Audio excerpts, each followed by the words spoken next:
irrigation, depende po sa inyo. Pwede kayong gumamit ng hose or yung mano-mano mo siyang didiligin, or pwede rin naman kayong gumamit ng sprinkler. And then kung gaano siya kadalas, depende ito kung gaano kainit or gaano yung kadalas ng pag-ulan. So pag sobrang init and then pag summer, pwede kayong magdilig ng every 2 days, or i-check nyo po yung mulch niya or yung pinakalupa kung nagda-dry na ba ito. And then pag nagda-dry na siya, kailangan nyo na siyang diligan. Sa vanilla kasi kailangan lagi siyang moist. So hindi siya pwedeng dry na dry kasi once na dry po siya, mamamatay naman yung vanilla. So ang vanilla, gustong-gusto nila yung ma-moist lang po sila.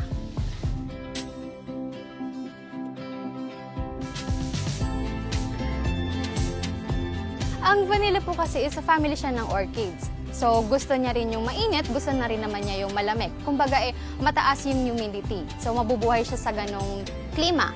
And then, ang vanilla kasi meron siyang panahon na kailangan niya ng sobrang init para mag-produce naman siya ng flower.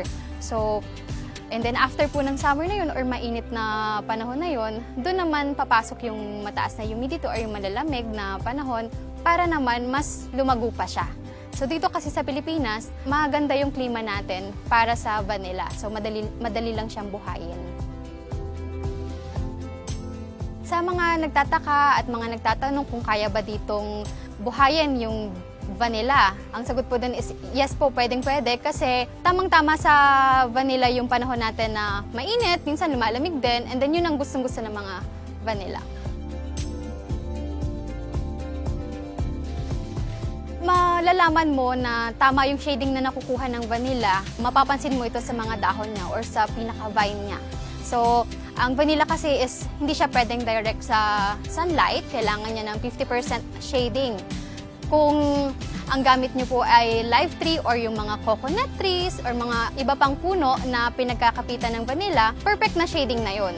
So, pero kung artificial post ang gagamitin nyo, kagaya ng kawate or mga concrete, kailangan yung gumamit ng 50% shading net para mapanatili yung shading na kailangan niya.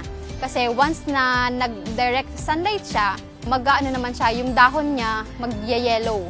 So masusunog and then masisira yung vanilla. So doon yung malalaman kung nakakakuha ba siya ng perfect shading or hindi. Once na nag-yellow yung dahon niya, kulang siya sa shading. And then pag tamang green na or medyo light green, okay na po yun sa vanilla. Pumapasok dun yung pruning and then training. Is ginagawa yon pag sobrang haba na nung vine, and ginagawa lang yung process na yon pag waning moon or yung 3 days after full moon. So, kaya ginagawa dun sa panahon na yon kasi medyo malambot yung vine, hindi siya madaling maputol. And then yung pruning naman is once a year lang siya ginagawa pag malapit na mag-flower yung vanilla. Ginagawa yung pruning para ma-stress yung vanilla, para mag-produce siya ng flower naman po.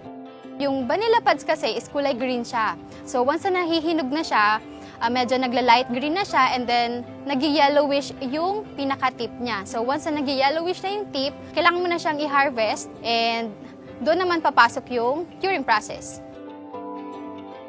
Hindi mo agad malalasahan yung pinaka-pods niya. Bago mo siya malasahan or maamoy yung pinaka-vanillin niya or yung aroma, is kailangan mo after pagka-harvest, dadaan siya sa mahabang curing process. So doon papasok yung sun-dry, air-dry, para lumabas yung magiging brown siya. So after niya maging brown, doon lalabas yung aroma niya, and then after nun, pwede mo na siyang i-vacuum sealed, and doon pwede mo na siyang gamitin or gamitin siya pang flavoring.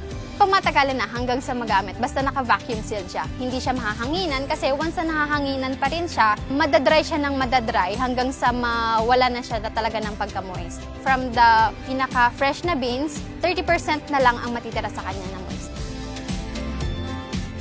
Sa mga gustong matuto, mag-inquire, at mga interesado sa Vanilla Flanifolia, punta lang po kayo dito sa Reaño Eco Farm, Santo Domingo Bay, Laguna. Salamat po.